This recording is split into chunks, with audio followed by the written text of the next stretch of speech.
Buenas noches, profesor y compañeros. Mi nombre es José Guadalupe Quintero Pérez y en esta ocasión les voy a exponer la actividad 1 llamada la creatividad del ser humano, correspondiente a la unidad 1 llamada la creatividad y el ser humano despertando el pensamiento creativo para resolver problemas, correspondiente a la asignatura de creatividad e innovación empresarial. Introducción. La creatividad es de suma importancia para los seres humanos, ya que a través de su aplicación es posible encontrar soluciones a los retos que se nos presentan de forma cotidiana, ya sea a nivel personal, laboral, profesional, etc.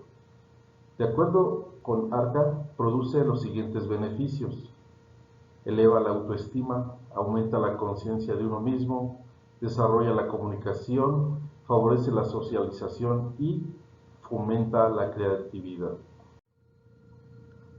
Es por ello por lo que en la presente actividad veremos algunos conceptos de creatividad, el proceso creativo, los tipos de bloqueos que obstaculizan la creatividad, la importancia de incentivar la creatividad a nivel empresarial y algunos ejemplos de creatividad a nivel nacional e internacional.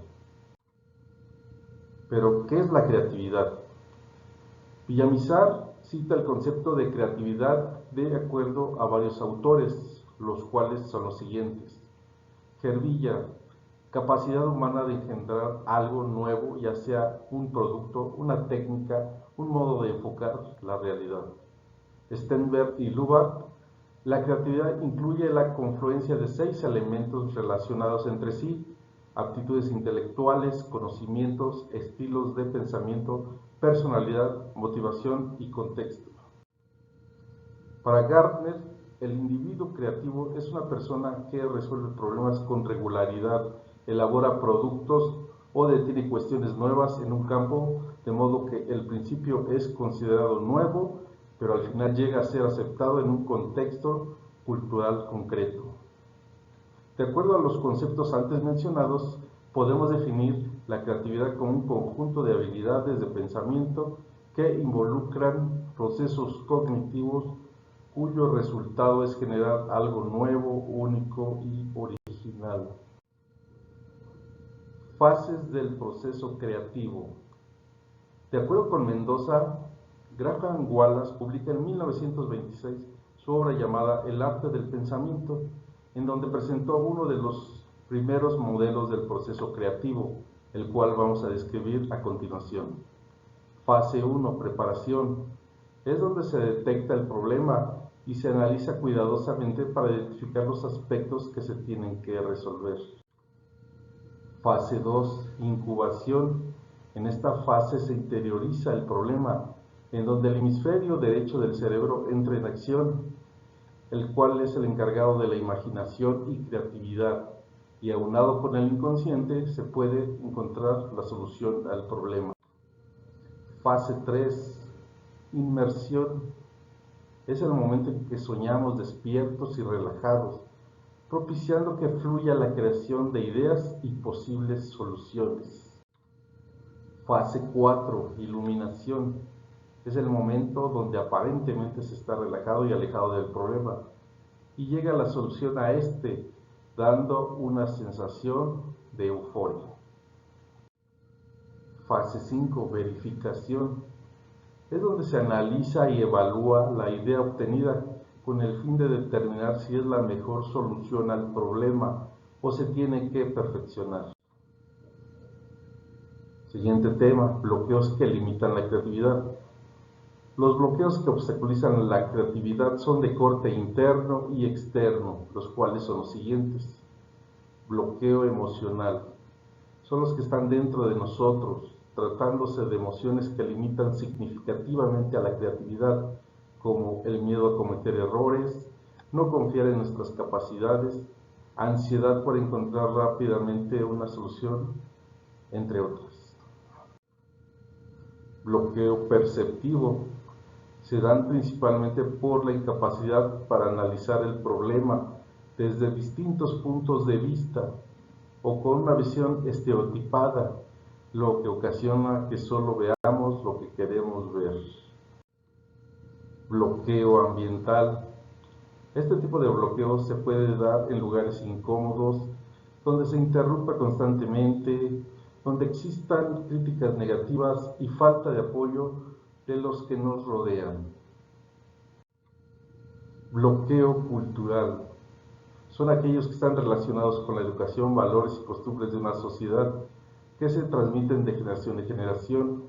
La sociedad crea normas tanto de conducta como de pensamiento, mismas que se deben de obedecer, y en muchas ocasiones la obediencia ciega va en contra de la creatividad. La importancia de la creatividad en las empresas. Vamos a partir de que todos los seres humanos somos creativos. Con base en ello es importante que existan en las empresas las condiciones necesarias para poder detonar la creatividad de sus colaboradores. Es por lo que se debe de evitar un clima organizacional adverso, liderazgos coercitivos, relaciones de poder, entre otros, los cuales generan los bloqueos a la creatividad. Las empresas reconocen la necesidad de contar con capital humano creativo. Sin embargo, en ocasiones no se les capacita para detonar dicha creatividad. De ahí que es necesario estimular el pensamiento crítico e intuitivo, lo que facilitaría la toma de decisiones y la resolución de problemas. Vamos a ver un ejemplo de creatividad a nivel nacional. En 1938, Lázaro Cárdenas realiza la expropiación petrolera. Sin embargo, lo que no pudo retener fue el know-how y las patentes para mejorar su explotación. A este respecto, Valderas menciona lo siguiente: con la expropiación petrolera, las compañías extranjeras pensaban que los mexicanos no íbamos a poder con dicha industria porque no teníamos los conocimientos necesarios y que íbamos a suplicarles que regresaran, y qué equivocados estaban, ya que en 1936 se funda el Politécnico para formar a ingenieros petroleros, ingenieros mecánicos, entre otros. En 1938 se funda Pemex. En 1950, Pemex asesora a Brasil para fundar su compañía petrolera llamada Petrobras. En 1965 se funda el Instituto Mexicano del Petróleo.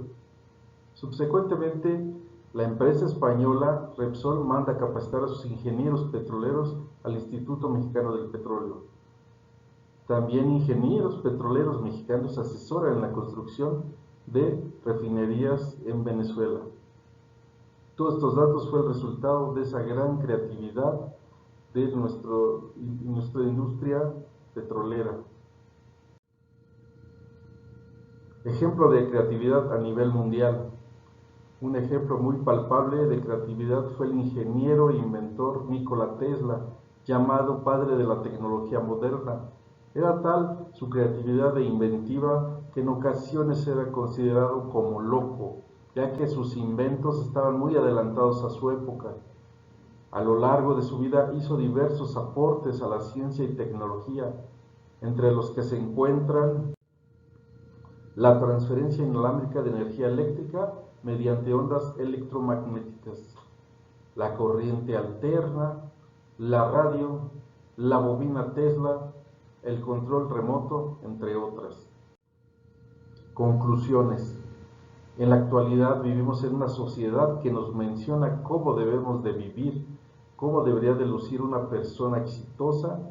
Además, estamos inmersos en una cultura del consumismo que se ha propagado a través de las redes sociales, el internet, la televisión y otros medios de difusión masiva, lo que ha ocasionado que constantemente estemos distraídos y con ello dediquemos menos tiempo a pensar, lo que ocasiona que generemos un número menor de nuevas ideas. De acuerdo con Bonilla, en la actualidad existe una escasez de ese instinto de producir, de crear soluciones y trabajar en ellas, hasta hacerlas llegar al mercado. Hemos cambiado nuestro ingenio por una estabilidad aparente. Por lo antes dicho, es evidente que la creatividad la tenemos que fomentar diariamente a nivel personal, laboral, profesional, etc. A través del trabajo arduo, cambiando la manera en que percibimos las cosas, ampliar la visión de cómo las vemos, cuestionando ideas y costumbres, evitar formar prejuicios. Todo esto facilitará generar ideas, soluciones, productos o acciones que nos permitan obtener descubrimientos importantes. A este respecto, Falco menciona que podemos, los adultos, recuperar la creatividad pretendiendo ser chicos otra vez, debido a que los niños son expertos en conceptual blending, es decir, mezcla de conceptos. De la misma manera, es necesario romper con los patrones de resolución de problemas que venimos utilizando desde el colegio. Finalmente, podemos mencionar que la creatividad e innovación es importante para toda organización, ya que con su práctica constante permite generar ventajas competitivas, las cuales son necesarias para subsistir en los entornos cada vez más competitivos y globalizados. Aquí podemos ver la bibliografía consultada. Muchas gracias por su atención.